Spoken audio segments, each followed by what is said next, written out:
자, 김만배 씨와 신앙님 씨 간의 허위 인터뷰 의혹이 연일 커져만 가고 있는 것 같습니다. 국민의힘에서는 어제 오늘 잇따라 이런 목소리들이 쏟아져 나왔습니다. 잠깐 먼저 들어보실까요? 매우 치밀하게 계획되고 있는 아주 고의적이고 악질적인 범죄다라는 생각을 가지고 있습니다. 이렇게 대범하고 난폭한 국기문란 범죄에 혼자서 리스크 안고 관리하겠습니까? 분명히 뒷배가 있는, 그게 우리의 상식 아니겠습니까? 이는 대선 공작 진상규명 협조하라. 검찰의 국민방조 책임자를 처벌하라. 현재 많은 국민들께서 대선에 영향을 끼친 허위 인터뷰가 김만배, 신앙님 두 사람만의 거래로 만들어졌다고 보기엔 무리가 있다는데 공감하고 계십니다. 우리 민주주의에서 가짜 뉴스 선거 공작을 뿌리 뽑아라는 국민의 명령에 순응하는 편이 현명한 선택이 될 것입니다. 자, 이번 논란의 큰 틀은 이런 것이죠. 2021년 9월 15일 대선 6개월 전쯤에 김만배와 신앙님이 인터뷰를 했고 그 인터뷰 내용은 대선 사흘 전 지난해 3월 6일 날 뉴스타파라는 매체를 통해서 공개가 됐다. 대선 사흘 전. 그리고 나서 대선이 치러졌다. 뭔가 저 허위 인터뷰는 대선에 영향을 미치려고 한 중차대한 사건이다. 국민의힘은 그렇게 보고 있는 것이죠. 그런데요, 2022년 3월 6일 날 뉴스타파가 저 인터뷰를 보도한 다음 날 3월 7일 날, 그러니까 대선 이틀 전에 이재명 민주당 대선 후보의 목소리가 준비가 되어 있습니다. 이렇게 목소리를 높였어요. 한번 들어보시죠.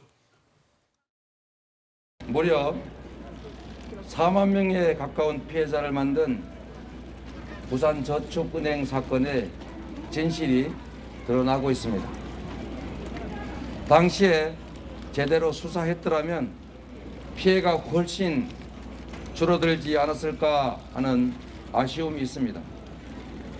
대장동 사건의 진실도 함께 드러나고 있습니다. 거짓은 참을 이길 수 없습니다. 위대한 국민의 현명한 판단을 믿습니다. 고맙습니다. 그런데 이 부분은 좀 어찌 봐야 될까요? 9월 15일 날 인터뷰가 있었고 2021년 그 인터뷰로부터 한 달 정도 후쯤에 이재명 대표가 소셜미디어에 대장동으로 구속될 사람은 저 이재명이 아니라 윤석열입니다. 이렇게 올렸고 2022년 2월 21일 날 JTBC가 보도를 하는데 그 이후에 이재명 대표가 그 JTBC 기사에 링크를 공유하면서 후안무치 적반하장. 그리고 3월 6일 날 뉴스타파가 저녁에 밤에 그 첫 보도를 하잖아요. 그러자 그 또 뉴스타파의 기사 링크를 이재명 대표가 공유하면서 널리 알려주십시오. 이렇게 올렸던 소셜미디어 글이 지금 현재 비공개 또는 삭제 처리가 됐다. 정미경 의원님, 왜 그런 것일까요? 이게 법을 다 떠나서요. 예. 상식적으로 그냥 봐도요. 지금 김만배, 그다음에 이재명, 신앙님 지금 서로 막 짜고 치는 고스톱 하고 있다라는 느낌이 딱 들잖아요. 그러면 검찰이 수사를 안 하겠습니까? 그러면 직무유기죠. 수사를 해야죠. 그다음에 핵심은 뭐냐면 대장동 일당 그러면 누가 떠오르십니까? 김만배입니다. 김만배 일당 이렇게 우리가 다 언론에서 얘기했잖아요. 네? 근데 그 대장동의 김만배, 그 김만배가 지금 이걸 주도하는 겁니다. 그 몸통이 대장동의 몸통은 윤석열이라고. 허허. 그러면 생각을 해보십시오. 누구를 보호해 주려고 지금 저러는 거죠? 이재명을 보호한다라는 게 다 그냥 드러나잖아요. 그래서 국민의힘이 얘기하는 건 이게 단순히 김만배와 신앙님, 뉴스타파 이렇게 셋이서만 짜고 한 것일까?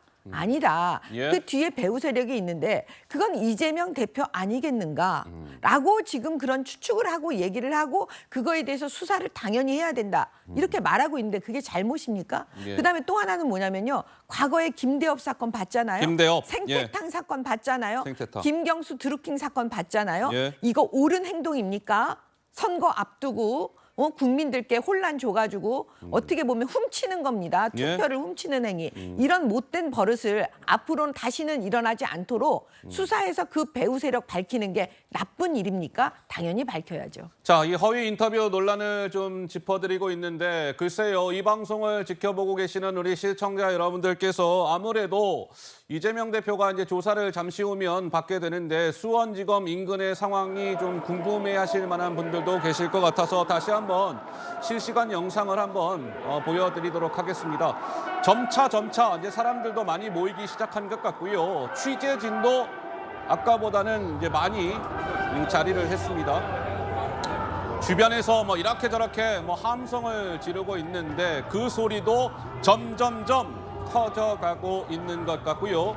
1시 5분입니다. 지금 잠시 후면 이재명 대표가 수원지검 이제 후문에 도착을 할 겁니다.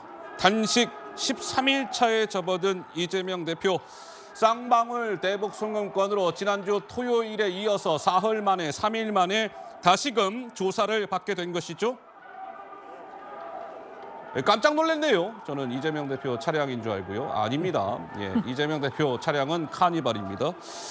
자, 다시 본론으로 들어가서 허위 인터뷰 논란과 관련해서 신항림 씨가 본인을 둘러싼 논란에 대해서 전면 부인을 했습니다. 이렇게요. 그 목소리 잠깐 들어보시죠. 재작년 여름에 화천대유 사무실 방문한 사실도 혹시 있으실까요? 유령이 갔나요? 예? 유령이 갔나요? 그러니까 유령이 갔으면 갔겠죠. 유령. 제가 9월 15일에서 20일 사이에 화천대유 방문을 김만배와 같이 간 적은 있지만 그때 화천대유 관계자 두 분을 소개를 받았어요. 저는 9월 15일 이전에 화천대유 사무실에 간 적이 전혀 없기 때문에. 장기간 연락하지 않다가 혹시 14일 전에 연락을 한 것도 오늘 포렌식에서 확인이 되셨습니까? 답변하지 않겠습니다. 14일 이전에도 김만배 씨와 연락을 주고받은 기록을 오늘 확인을 하셨는지 싶어서요. 14일 이전에 김만배 씨와 연락을 한 바가 없어요. 없는데 오늘 어떻게 했느냐 하는 것은 제가 말씀드리지 않겠습니다.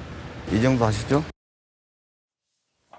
네, 뭐 신항림 씨에 대해서는 검찰이 조만간 구속영장을 청구할 것 같다라는 전망이 나왔습니다. 아무래도 지금 오늘의 가장 관심은 이재명 대표의 소환 조사, 지금 이 시각 현재 말이죠. 그 뉴스가 아닐까 싶어서 자꾸 실시간 영상을 보여드리게 되네요. 자, 민주당 의원들의 모습이 이제 보이기 시작합니다. 저 멀리요. 정청래 최고. 박찬대 최고인 것 같죠? 백혜련 의원, 전용기 의원, 뭐 이런 의원들이 지금 수원지검에 도착을 했습니다. 이재명 대표가 이제 잠시 후면 도착을 하게 되니 사전에 먼저 민주당 의원들이 자리를 하고 있는 것 같습니다. 글쎄요, 꽤 많은 의원들이 모습을 하고 있는 것 같아요. 예. 정청래 소속 최고, 박찬대 최고는 제가 아까 언뜻 보기에 있는 것 같아서 말씀을 드렸는데 명확하게는 지금 확인이 안 되고 있는 것 같고 어쨌든 꽤 많은 의원들이 자리하고 있습니다. 어떻습니까? 우리 박성민 최고, 민주당 의원들의 오늘 저 방문은 이재명 대표가 단식 13일 차에 하는 소환 조사인 만큼 응원 방문 성격이라고 해야 될까요? 좀 어떻게 해석해야 될까요?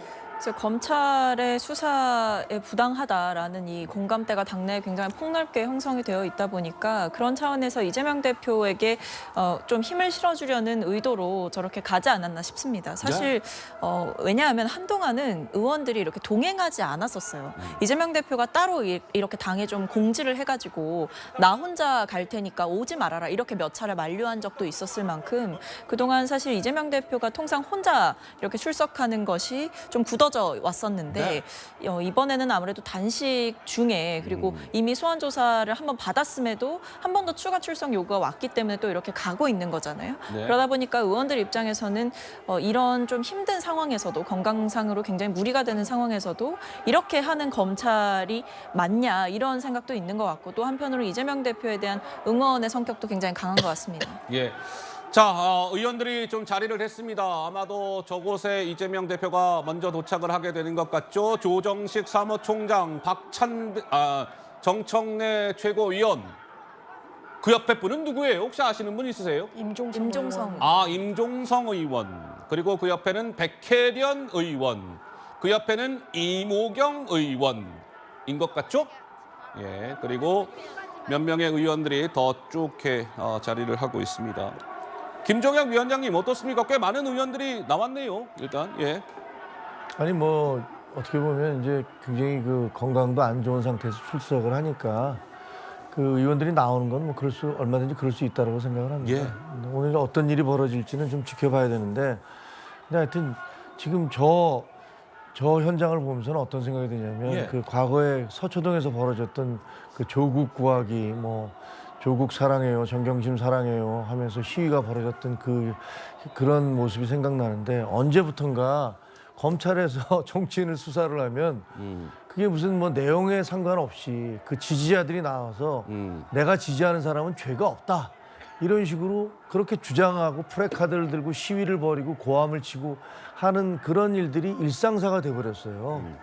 참으로 비극적인 일입니다. 이게 이래갖고야 국가의 사법질서라는 게 어떻게 제대로 작동할 수 있을까라는 생각이 드는데요. 예. 어떻게 보면 정치인들은 그런 걸 거꾸로 이용해서 뭐 이재명 대표께서는 아마 저기에 한 10,000명, 20,000명 모여서 본인을 위해서 아우성을 치고 고함을 지르고 이런 장면을 더 기대하셨을지도 모르죠. 예. 근데 그런 장면들은 결국은 민주주의는 법치주의인데 우리 민주주의가 망해가는 그런 모습이다 네. 라는 생각이 듭니다.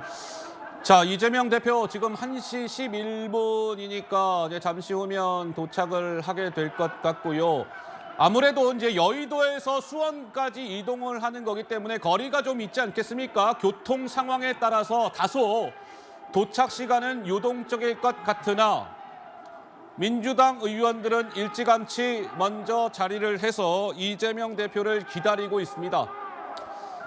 지난주 토요일 조사를 한번 상기해 보면 이재명 대표가 차에서 내려서 운집해 있는 지지자들에게 손을 흔들면서 90도 인사와 함께 손을 흔들면서 인사를 했고